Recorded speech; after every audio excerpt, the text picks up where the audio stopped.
Hello everyone, and welcome to a game of World of Warships. Today's replay is from the Carthagian, and I'm probably mispronouncing that, so terribly sorry about it. And he's in the Georgia, a tier 9 US battleship. He is on the map Neighbors in a 3-point domination game, so it's a pure tier 9 battle, which is lovely. There's no carrier, there are 3 destroyers, and well, he is on his way towards the sea camp. Now we have some ships in the center who might still be undecided where they want to go. We have Force here at A, although the destroyer is very passive. I mean, it's a Ludaloy. He's not the best cap contester, he's not very sneaky, and there is a radar around, so it makes sort of sense. But it's a shame now. There's a division mate in the Östergotland. And, well, he's trying to contest B. Here at the A side, well, I think the thecarthagian got spooked by a buffalo. But there aren't too many ships around here, so maybe our Georgia can do something about this. Now, the buffalo seems to be... let's go with brave. I mean, why you'd want to charge a Georgia is beyond me. But, you know... I guess maybe he's a glutton for punishment. I mean, he's called Shark Chili. I'm now, like, is it just a chili made with shark meat? Or would that just be a chili that's so aggressive that you can compare it to a shark? I don't know, but I guess we've established that he is into pain. So anyway, the friend is on one ship behind. They are not doing well objective-wise, but it's still early. And C is now completely open and ripe for the taking. Now we do still have a Soyuz around here. And, well, the enemy is on the zone while trying to retreat. The thing about this is, if you have like a lone battleship on your camp that's retreating, they are sometimes, it takes a long time to hunt them down, because if they are angled and sailing away, and still pretty healthy, you know, you just gotta burn them down most likely. But if you let this guy escape, then he will be in a very annoying position, because anyone who is pushing towards B will show broadside and potentially get farmed. And yeah, our Georgia here is very careful. I think he suspects that there is still a destroyer around, which makes sense. So he's trying to throw off any potential torpedoes, and there is the Yugumo.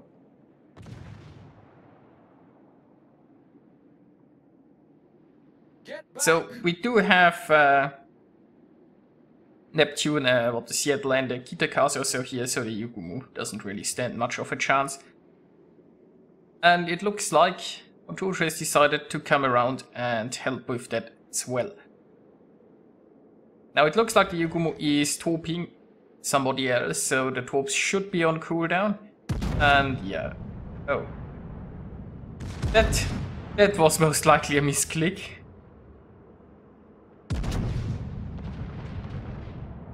So the primary guns didn't do an awful lot, but you know, oh, okay, he got 2 overpens there, but the secondaries are opening up. The thecarthagian is here, this Yugumo is going down.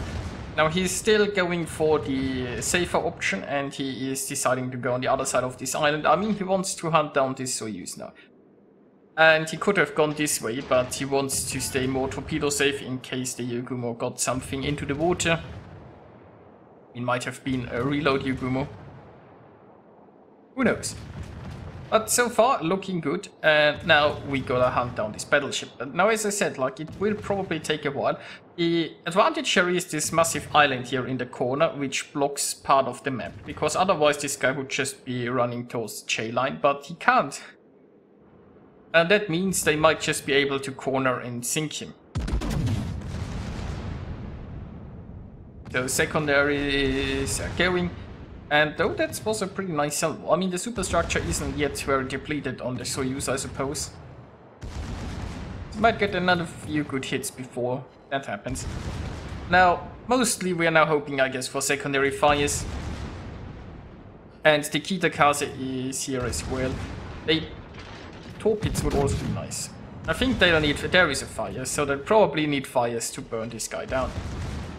Meanwhile, the friendlies are one ship behind, and they are behind points-wise quite a bit, but they might... Oh no, it's contested again.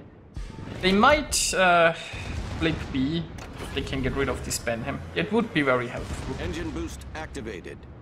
At least they are not... Is it... Oh no. So it looks like the friendly got forced out there.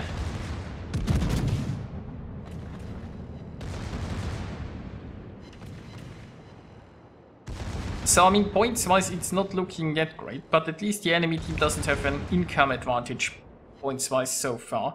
Although if they are allowed to flip B, that would change.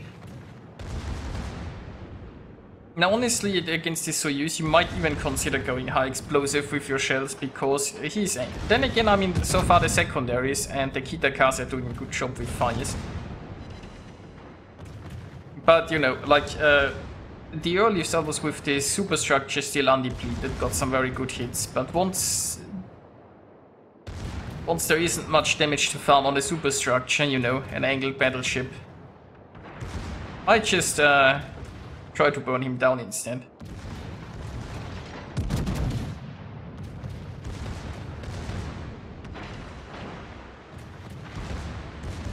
So, but the Soyuz is slowly sinking, and that's good because the fight for the B camp is starting to heat up, and our Georgia is certainly needed there. Now, Georgia is a fast ship, so that's good. And come on, Soyuz, just sink. There you go.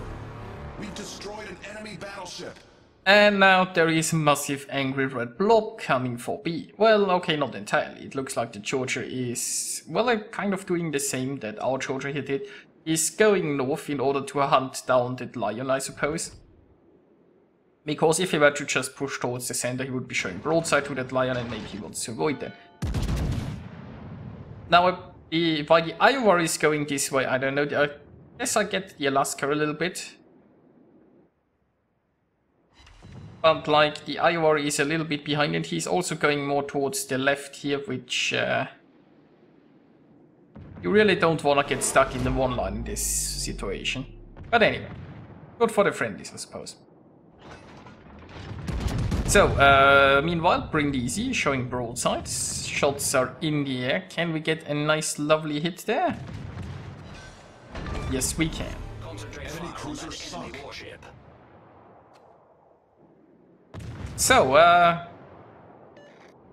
the enemies managed to get the B camp, which is a little bit unfortunate.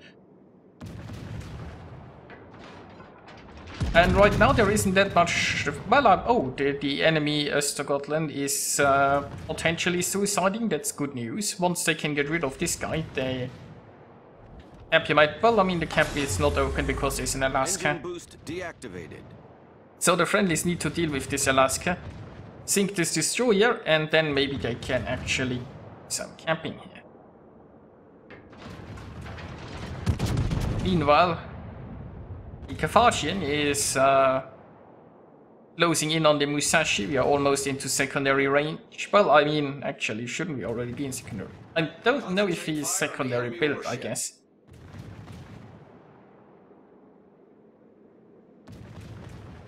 I mean, it's also entirely possible that he just forgot to set the target. So either he's lacking the secondary range, or he forgot to set a target.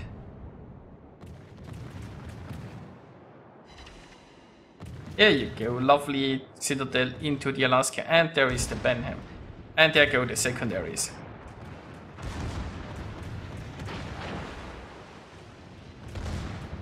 Actually, yeah, secondary firing range is 9.4, so he is not a full secondary spec.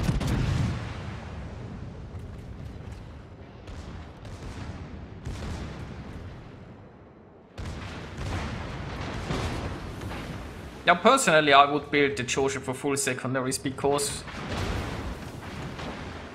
well, she does have quite decent ones.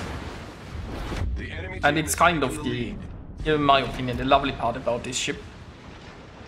But, you know,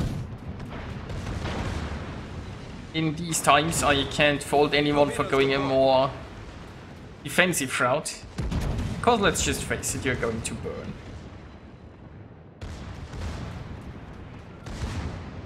Yeah, he doesn't have mineral secondaries, they are shooting at both targets here. But we can see, considering the number of secondary hits, the US secondary boats have very accurate secondaries, so despite the fact that he hasn't gone for manual ones, the secondary is actually doing a decent job. And there is the double strike. And a Kraken. So lovely, lovely. Now next up we have an Alaska. Very broadsidey. Torpedoes, dead ahead.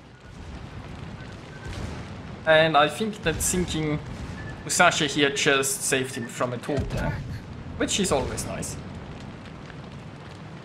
Next up, a Drake broadside. There goes the Citadel, and well, I suppose somebody else might finish off this Drake. So he's trying to go for the Alaska again. The Alaska is currently in a turn. Maybe. And no. RNG safe, no. Engine boost activated. But you know, overall, it's not looking too bad right now, because I have a feeling this Alaska isn't long for this world. And the friendlies have already a nice ship advantage. With the last radar gone, the destroyers have free reign. Now the friendlies can just take the caps to ensure that the enemies don't have an advantage anymore. There you go, Alaska is down. Now our Georgia here has a decision to make. Will he just sit here and camp, or is he going to try to engage the Iowa? The Iowa is almost in range. The Iowa is broadside, so potential for some nice hits. Then again, he is far away. And if he shoots, he's going to be detected, so he can't camp in peace. I'm not sure if the camping is that needed. I mean, the friendly destroyers are going for the A-cap, but well, camping does give a bit of experience, so I would probably just some lovely camping here. But then again, it's always hard to say no to a broadside now, isn't it?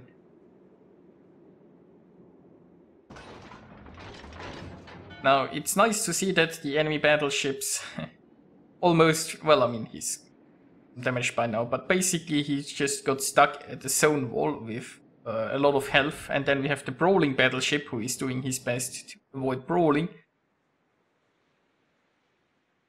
Always nice if the enemy team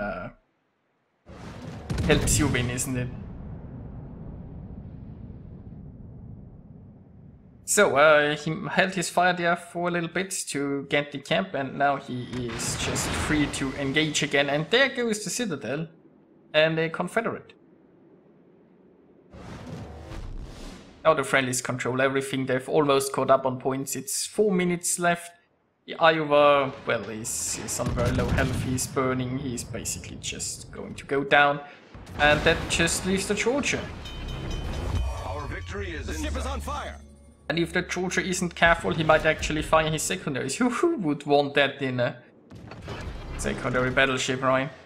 So, just keep sailing away, Georgia. Oh, his secondary is actually firing. Well, I guess he failed in that. Now he might actually be doing some damage against those destroyers. And, you know, that should be the win here.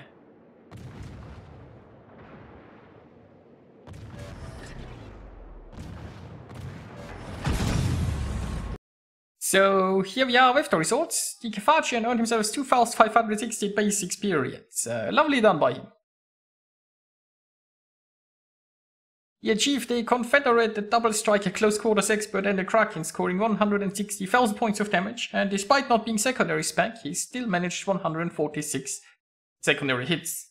So yeah, I hope you enjoyed watching this, and I'll see you guys next time.